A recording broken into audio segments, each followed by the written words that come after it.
vamos a comenzar con el tema del día de hoy. Hoy vamos a hablar de un tema muy interesante que se titula El yo de la traición. Esta conferencia nos invita a profundizar en el tema de la traición, a conocernos a nosotros mismos en relación a ese tema, ¿sí? A descubrir cuáles son los factores psicológicos que nos llevan a traicionar, a contradecirnos, ¿sí? A cambiar de parecer en un determinado momento, a ver cuáles son las causas de la traición, algo tan importante para poder sostenernos en lo que es el camino del despertar de la conciencia, porque todos en algún momento nos veremos tentados a traicionar, ya sea por una cosa o por la otra. Entonces vamos a estudiar en esta ocasión un fragmento de la historia de la vida de Jesús, donde encontramos ahí a 3 traidores, ¿sí? De ese famoso drama cósmico, que traicionan al Cristo de diferentes maneras y que representan simbólicamente 3 aspectos de nuestra psicología que nos llevan siempre a traicionar al Cristo, pero al Cristo interior, o sea, nuestro ser, a la voz de nuestra conciencia, ¿sí? Entonces, bueno, vamos a empezar estudiando este tema preguntándonos, ¿qué es la traición? Decimos que la traición es el acto de abandonar, de incumplir, de contradecir, ya sea un tratado o un acuerdo, ¿sí? Un compromiso que hemos establecido con una persona, o bien el acto de actuar en contra de lo que sabemos que está bien, de lo que es justo, de lo que es verdadero en un determinado momento. Por eso existe la traición hacia los demás y también la traición hacia uno mismo. ¿Cómo es que uno se puede traicionar a sí mismo? Actuando de forma contraria como cree que debes actuar. Exactamente.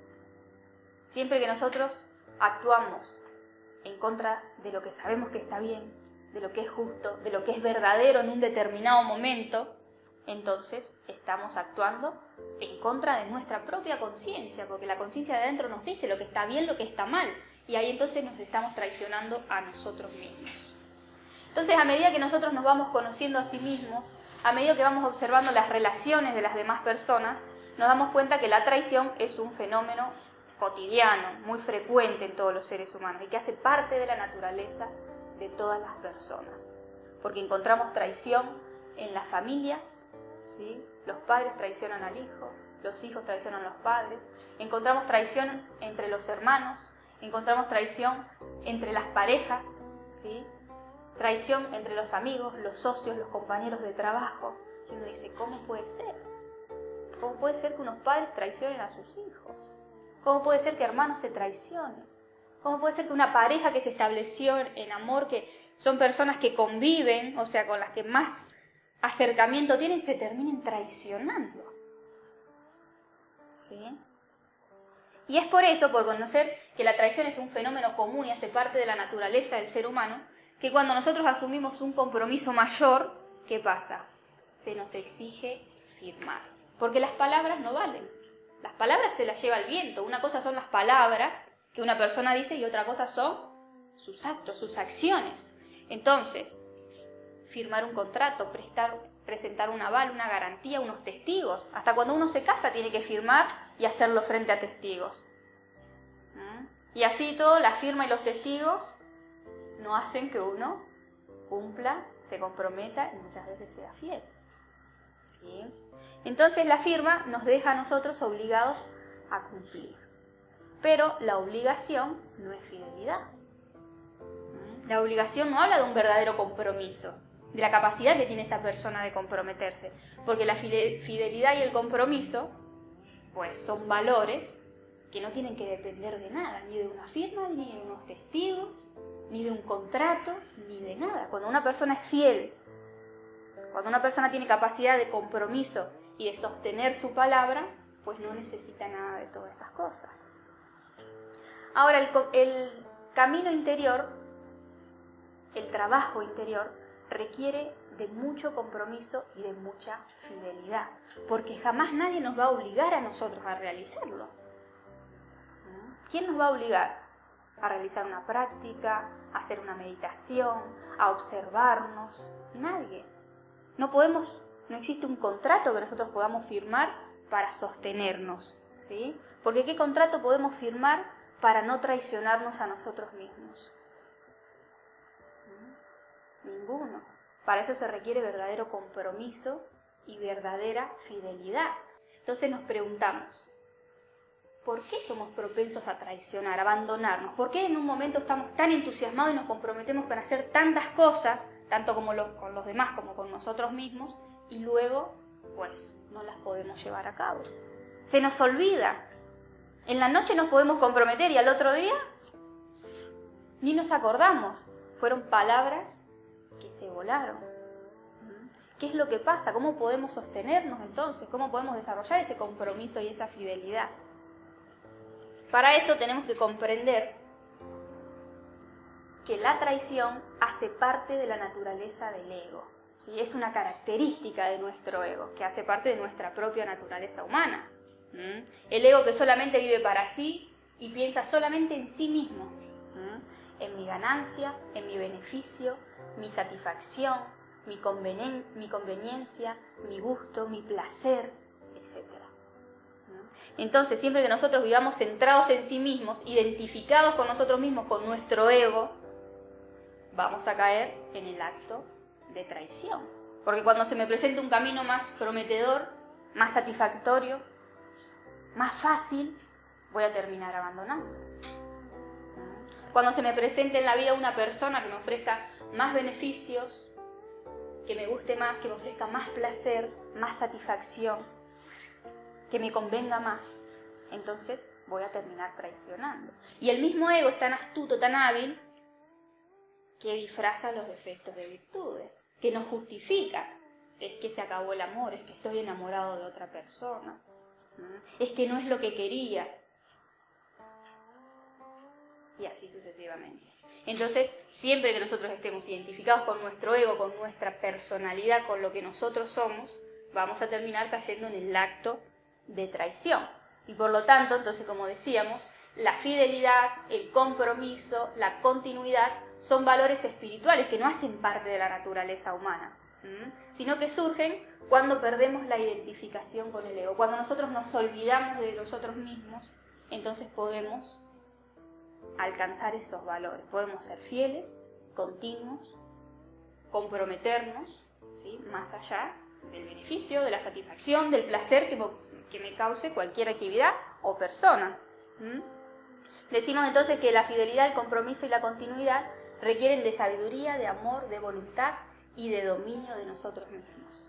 Dominio de nosotros mismos, ¿para qué? Para que podamos entonces vencernos en un momento, vencer el yo, vencer el deseo que nos tienta a la traición, a contradecirnos, a cambiar de parecer, que requieren voluntad y amor para poder seguir más allá de cualquier dificultad que se nos presente en el camino, porque todo compromiso, cualquier emprendimiento que uno realice siempre va a tener dificultades, ¿sí?, va a exigir de nosotros mismos, y ante esas exigencias, si no tenemos voluntad, si no tenemos amor, entonces tampoco vamos a poder continuar.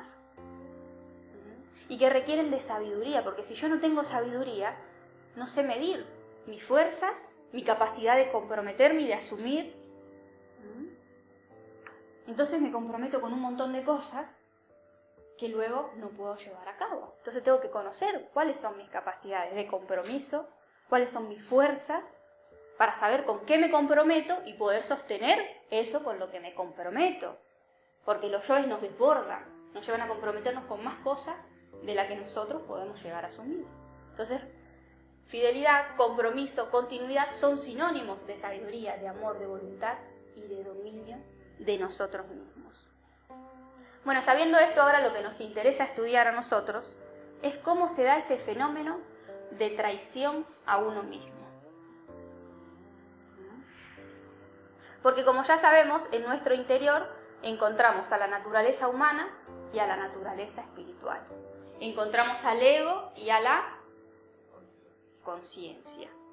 Fuerzas opuestas que se contradicen entre sí y que nos conducen por caminos diferentes. Fuerzas opuestas en las que nosotros todo el tiempo nos estamos moviendo, porque a veces percibimos a través de unos ojos y a veces a través de otros. A veces sentimos la vida a través de la naturaleza humana y a veces podemos estar conectados con nuestra naturaleza espiritual y vemos la vida completamente diferente, la sentimos de otra manera, las cosas las vemos diferentes. Entonces, bueno, cuando uno quiere desarrollar su naturaleza espiritual, cuando uno quiere despertar, desarrollarse internamente, se compromete con su ser a seguir su camino. Internamente nos comprometemos con nuestro ser a colaborar en su obra. Y ahí es cuando entonces podemos traicionarnos a nosotros mismos, que es la misma traición a nuestra conciencia y a nuestro ser. Entonces ahí, cuando hacemos este compromiso, es cuando nos vamos a tener que enfrentar con los 3 traidores del drama cósmico. Con esos 3 personajes que traicionan al Cristo y que simbolizan 3 aspectos de la psicología del ser humano que siempre nos llevan a traicionarnos a nosotros mismos, a traicionar al ser, a nuestra conciencia. Para los que no saben, drama cósmico se le llama a la vida de Jesús. ¿Sí? Todos saben lo que es el drama cósmico. Esa historia, que si bien fue una historia literal que ocurrió hace 2022 años, toda esa historia viene siendo una representación simbólica del camino iniciático que nos conduce a nosotros a la liberación. O sea que cada episodio de esa historia, cada personaje, cada situación que este ser vivió, es una representación simbólica del drama que cada uno que decide despertar y recorrer ese camino va a vivir en su interior. Siendo Jesús el personaje principal de la historia, que representa nuestra conciencia, nuestro ser, ese maestro al que nosotros tenemos que seguir. Y todo el pueblo que lo desprecia, que lo critica, que lo condena a muerte, ¿qué representará en nosotros? Los yoes que van en contra de la conciencia, que la condenan a muerte porque no quieren perder su lugar.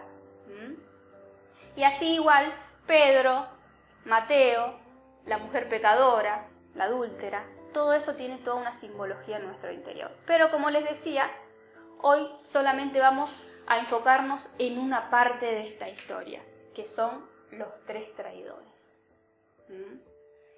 Caifás, Pilato y Judas, que representan 3 aspectos de nuestra psicología. Representan el deseo, la mente y la mala voluntad. Entonces vamos a empezar estudiando cada uno de ellos, ¿sí? Viendo cómo fueron estos personajes en esa historia, en ese drama cósmico, y viendo la simbología que tienen en nuestro interior. Así, de esa manera, entonces vamos a poder conocernos y superar ese defecto de la traición, trabajando a Judas, a Pilatos y a Caifás, o sea, al deseo, la mente y la mala voluntad. ¿Bien? Bueno, vamos a comenzar entonces con Judas, el demonio del deseo. Vamos a contar un poquito la historia de este personaje, por si no la conocen. Judas era uno de los 12 apóstoles, ¿sí?, que seguían a Jesús. Curiosamente, el apóstol más letrado, o sea, el único de todos los apóstoles que tenía estudios y que por lo tanto entonces sentía más confianza en sí mismo y consideraba que era el que mejor podía servir al maestro, a Jesús, porque tenía estudios. En cambio, los demás apóstoles no. Pero ¿qué pasa? Judas, no comprendiendo bien la enseñanza de Jesús, no comprendiendo que la enseñanza de Jesús era directamente para liberarse a uno mismo, no para liberar al pueblo, no para sobresalir en el exterior, ¿sí?, como todos creían, sino que era una enseñanza individual para cada uno, para que el que la siga y la practica se libere, ¿sí? No comprendiendo eso, y también no teniendo fe y dudando de que Jesús era el Mesías, no teniendo fe en cómo Dios hace las cosas, cómo Dios las organiza, porque él quería hacer las cosas a su manera, entonces que Jesús sea reconocido por todos, triunfe en el exterior, ¿sí? Pero Jesús tenía una obra, ¿sí?, y todo estaba ya perfectamente diseñado, y no teniendo también las fuerzas para seguirlo en el conocimiento y en la enseñanza tal y como él la proponía, o sea, muy simple, muy sencilla, con humildad. Entonces, ¿qué hace Judas? Le tiende una trampa. Lo traiciona a cambio de 30 monedas de plata. Pero ojo, hay una característica aquí, y es que Judas no sabía que al entregar a Jesús lo iban a crucificar e iba a morir. Él pensaba que si era el Mesías, pues se iba a defender, ¿sí? Y le iba a cerrar la boca a todos y iba a demostrar quién era. Entonces por eso le tiende la trampa y lo entrega para que él se pueda defender y pueda demostrar que realmente era el Hijo de Dios. Pero la historia no fue así. Entonces esas 30 monedas de plata, ¿qué representan? Pues todas las tentaciones del mundo terrenal.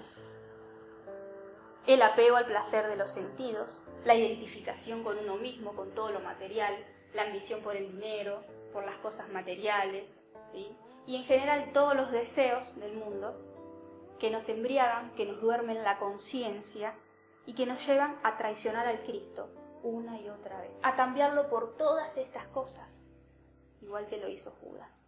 Pero aquí encontramos esa característica, porque cuando nosotros nos entregamos a estas cosas, no sabemos que eso va a causar la muerte del Cristo. Así como Judas no sabía que al entregarlo lo iban a crucificar. Cuando nosotros sentimos un deseo, una tentación, sentimos confianza en nosotros mismos, nos sentimos fuertes, entonces decimos no pasa nada. Tengo todo bajo control, como lo creía Judas. Pero al entregarnos a todas estas cosas, entonces estamos traicionando al Cristo. Y una persona no puede servir a dos señores. Entonces, si servimos a uno, estamos traicionando al otro. Cuando nos entregamos al deseo y a todas las tentaciones, estamos matando la fuerza crística que hay en nuestro interior. Pero ¿qué pasa? Cuando uno siente deseo, como les decía, siente confianza, siente fuerza, porque en el deseo está la fuerza, ese fuego que nos mueve y que nos seduce con la promesa de placer. Cuando uno ve que está la posibilidad de experimentar placer en una actividad, entonces surge todo ese fuego del deseo en uno que lo arrastra, ¿sí? Y sentimos ánimo, entusiasmo, ¿sí? Sentimos que algo nos mueve desde el interior. Y esa es la fuerza del ego, porque el ego se realiza en todas estas cosas, pero el espíritu se muere. Entonces, ¿qué pasa? Si bien en el deseo está la fuerza, el deseo también nos esclaviza y nos condiciona, porque tenemos fuerza para las cosas del deseo, pero cuando las actividades no nos causan deseo, ¿qué pasa? ¿Cómo nos sentimos? No podemos mover ni un dedo. Entonces el deseo es como un vicio que nos esclaviza y nos condiciona. O sea que solamente podemos servir al deseo, nos convertimos en sus esclavos. Y si no hay deseos, no podemos servir a nada más. Entonces por eso decimos que el deseo es la fuerza que mantiene dormida a toda la humanidad, ¿sí? Embriagada y alejada de su naturaleza espiritual. Porque si servimos al deseo, no podemos servir al espíritu, ¿sí? Y quedamos distanciados de esa naturaleza, simplemente eso. O sea, no estamos diciendo que el deseo es malo, pero la persona que quiere conectarse con su naturaleza espiritual y desarrollarse internamente, no puede servir a los dos señores. Es simplemente eso. Entonces, ¿qué pasa? Para dejar de ser esclavos del deseo tenemos que aprender a robarle la fuerza al deseo y convertir ese fuego que nos consume en luz y en verdadera voluntad. Porque la fuerza es una, existe una fuerza. Esa fuerza o se consume por el deseo o me la adueño y la convierto en voluntad. O la quemo y la desgasto o la retengo y la puedo utilizar entonces para acciones conscientes. ¿Y cómo voy a hacer para robarle la fuerza al deseo? A ver, ¿cómo podemos convertir el fuego que nos arde y que nos mueve en luz? ¿Cómo? Pues, exactamente, negándonos a nosotros mismos. Entonces, cuando vemos que el fuego nos quiere llevar a una acción y que sabemos que en esa acción va a quedar toda la fuerza, que ahí se va a agotar porque ese es un combustible que se agota, si nosotros nos negamos a sí mismos y no nos entregamos a ese deseo, esa fuerza queda en nosotros. Y ahí podemos disponer de ella, ¿sí? Entonces nos adueñamos de la fuerza y convertimos al deseo en verdadera voluntad, en fuerza espiritual. ¿Por qué? Porque decidimos seguir al Cristo. Entonces, en todas las actividades tenemos la opción de seguir al Cristo, negándonos a nosotros mismos, negándonos al ego y al deseo, o bien mandarlo a crucificar, ¿sí? Porque nos sentimos confiados de que tenemos la fuerza y de que no pasa nada, pero no es así. Por eso en el Evangelio de Judas dice: dichoso aquel que vea en mí a la luz de mi Maestro. ¿Qué quiere decir esto? Dichoso aquel que vea en Judas, que es el deseo, la fuerza que hay del Espíritu, y la rescate, ¿sí? Y pueda convertir ese fuego en luz, para iluminar su vida y para tener la fuerza para poder seguir a ese Maestro.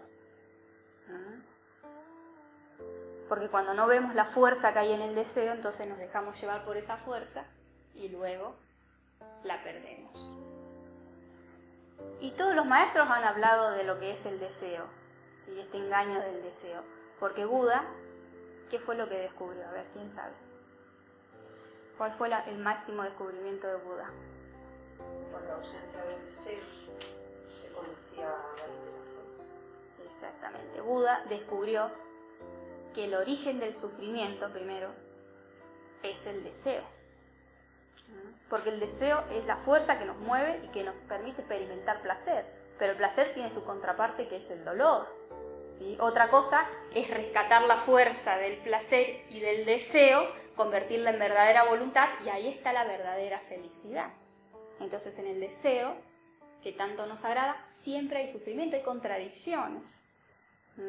Y también entonces dijo que el nirvana, que ese estado de nirvana, se halla en la disolución de todo deseo. Porque cuando ya no hay deseo que nos seduzca, ¿qué queda? Sino verdadera voluntad y conexión con esa naturaleza espiritual. Entonces ahí está el nirvana, en esa conexión, que se alcanza cuando se extinguen todos los deseos. ¿Vale? Bueno, esto en cuanto a Judas, el primer traidor que tenemos que ver y descubrir en nosotros mismos. Trabajar el deseo para poder entonces superar ese defecto. El segundo que vamos a hablar es Pilato, el demonio de la mente. Pilato, ¿sí?, era el gobernador, el emperador de Roma, ¿sí?, quien tenía el poder sobre todo el pueblo y sobre todo el poder tanto de condenar a muerte a Jesús o de dejarlo en libertad. ¿Sí? Entonces los judíos llevan a Jesús, al emperador, para que lo examine pidiendo condena de muerte. Y Pilato, examinándolo, cuestionándolo, no viéndole nada por qué juzgarlo, ¿qué hace? Pues pide una pila de agua, se lava las manos, ¿sí?, y dice: yo no soy culpable de la sangre de este inocente, que su sangre caiga sobre todos ustedes, porque ustedes lo condenan. Pero él era el que tenía el poder de liberarlo, viendo que no tenía nada por qué juzgarlo y mandarlo a crucificar. Pero ¿qué pasa? Si hacía eso, todo el pueblo se le venía encima, porque todo el pueblo estaba pidiendo que lo crucifiquen.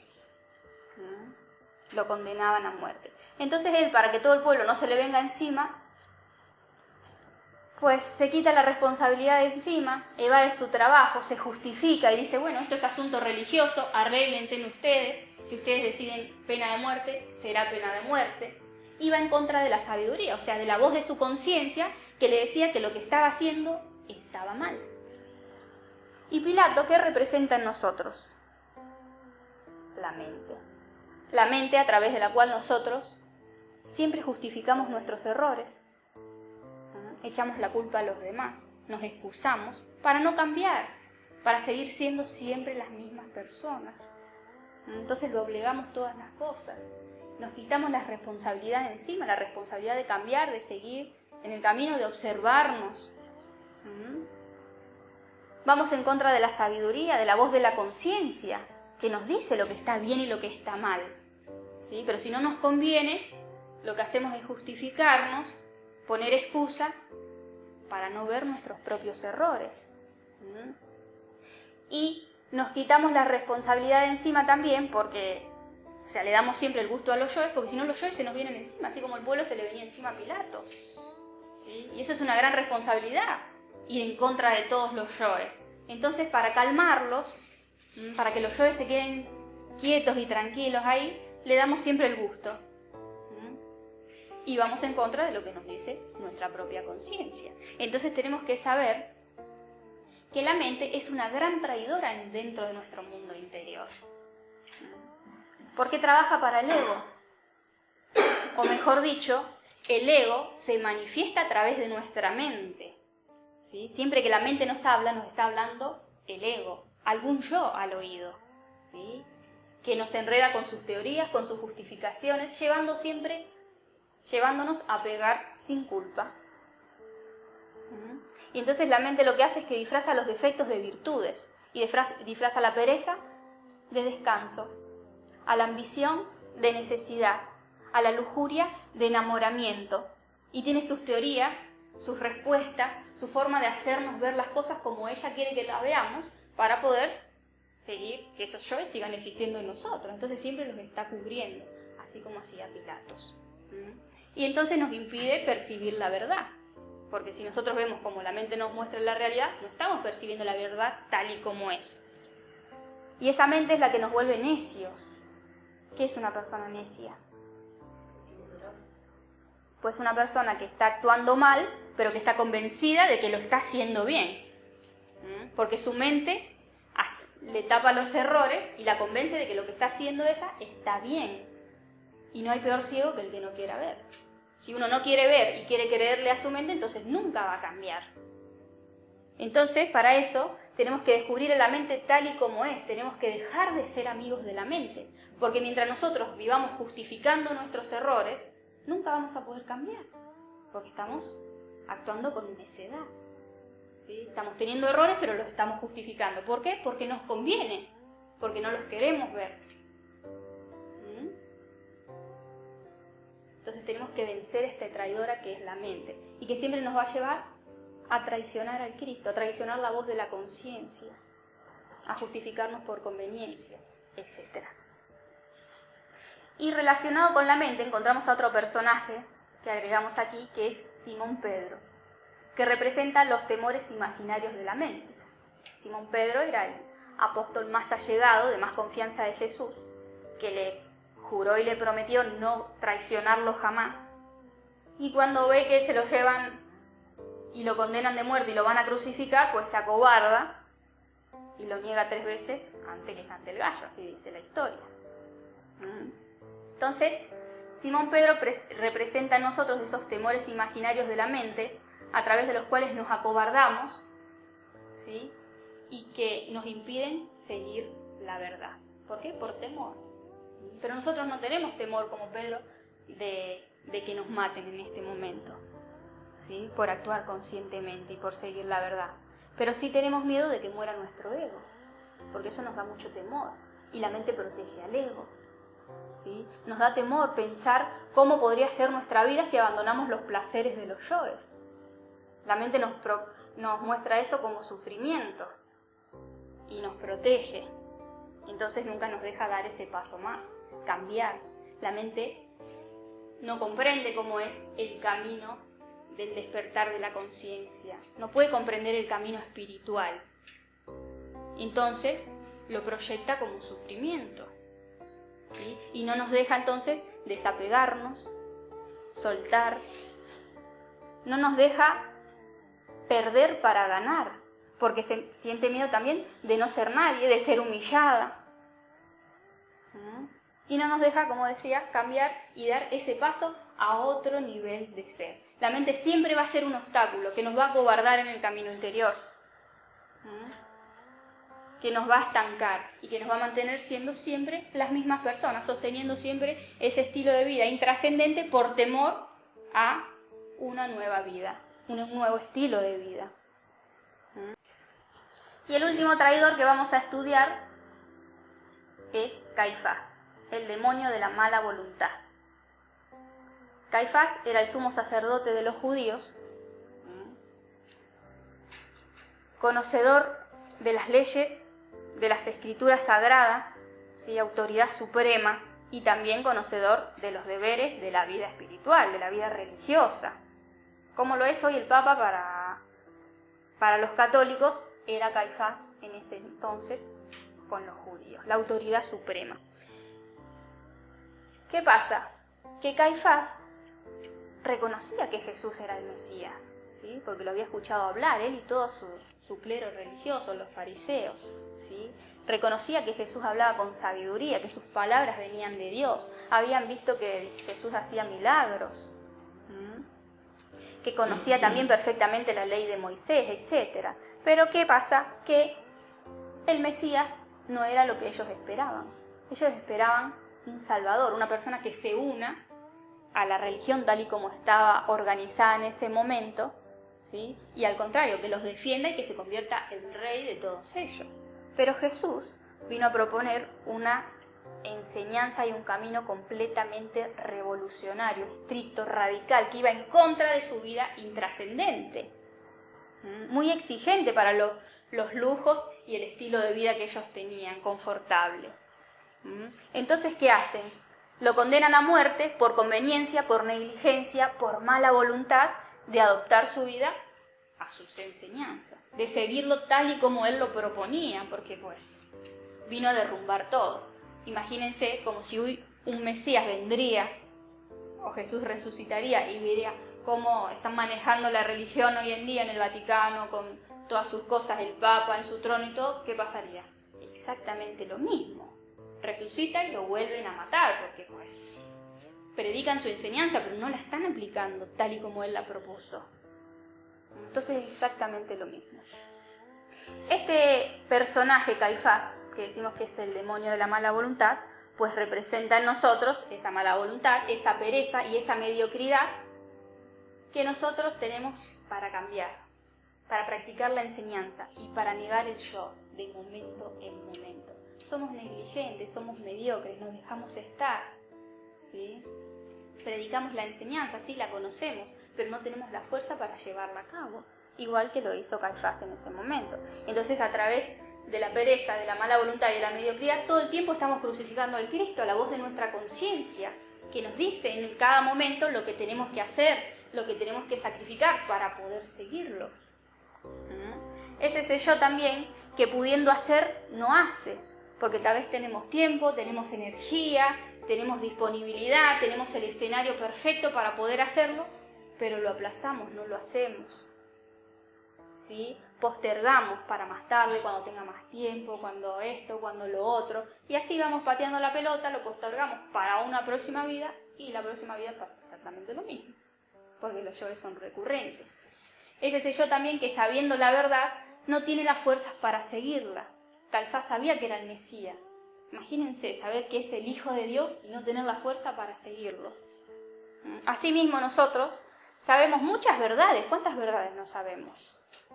Sabemos cuáles son nuestros defectos, lo que tenemos que cambiar, lo que tenemos que hacer si queremos lograr este objetivo, pero no tenemos la fuerza para hacerlo, ¿sí? Y Caifás y los fariseos también representan al yo fariseo interior, ¿sí? A ese yo que busca el camino facilista, que quiere autorrealizarse sin trabajar, sentarse en el trono y que la iluminación le llegue por la gracia divina, sin hacer nada, que utilizan el conocimiento para la satisfacción de su orgullo, sentirse sabios, superiores, pero que no lo practican, como hacían los fariseos. Por eso Jesús le decía hipócritas, ¿sí? Porque lavan la copa por fuera, pero no la lavan por dentro. O sea que por fuera podemos sentir que somos muy sabios porque tenemos conocimiento de muchas cosas, porque hablamos de ello, porque manejamos temas, pero si no lo ponemos en práctica, seguimos siendo siempre las mismas personas. Y eso es un acto de hipocresía. Hipocresía por pereza y por mala voluntad también. Entonces, bueno, tenemos que descubrir a este personaje en nuestro interior. Y para vencer a este yo fariseo, Caifás de mala voluntad, tenemos que hacer sacrificios y esfuerzos conscientes, ¿sí? A favor de nuestro desarrollo espiritual y entonces dejar de servir a la voluntad del ego. Porque la vida todo el tiempo nos pone a pruebas. en cada momento y nos exige ser o no ser. Servir al Cristo o crucificarlo. Alimentar nuestra naturaleza espiritual o alimentar nuestra naturaleza humana, al ego. Ahora, ¿a quién servimos? Deberíamos preguntarnos, ¿a quién servimos en nuestro cotidiano vivir? ¿Al ego o a la conciencia? ¿A quién mandamos a crucificar en cada actividad que nosotros hacemos? ¿A quién estamos alimentando? ¿A quién le prestamos tiempo, atención y energía? ¿Para qué tenemos voluntad? Porque si tenemos para una cosa, no la vamos a tener para la otra. Tengo mucha voluntad para ver videos en YouTube entretenidos, para hablar con la vecina, para salir de compras, para organizar la fiesta. Bueno, si presto tiempo, energía y atención para eso, pues no voy a tener para lo otro. Entonces, cada vez que alimento a eso, estoy dejando sin alimento al Cristo, a mi naturaleza espiritual. Entonces tenemos que observar esas cosas y en cada momento preguntarnos, ¿ser o no ser? ¿A quién quiero servir? Y si empiezo a servir a mi naturaleza espiritual, voy a ver cómo esa naturaleza empieza a fortalecerse, porque la estoy alimentando. Y cómo lo otro empieza también a desnutrirse, porque le dejo de dar alimento. Y obtengo cada vez más fuerza para poder seguirlo, a ese Cristo interior, que va creciendo en nosotros. Entonces tendríamos que observar estos tres fenómenos. El fenómeno del deseo, cómo nos roba la fuerza. El fenómeno de la mente, cómo nos justifica y nos lleva siempre a evadir y a doblegar nuestros errores. Y la mala voluntad, cómo nos impone. Y cómo esos tres factores funcionan en conjunto, llevándonos siempre a la traición. Porque entre los tres forman un buen equipo para satisfacer al ego y para seguir dormidos en la naturaleza humana. ¿Sí? ¿Todo claro? ¿Alguna pregunta?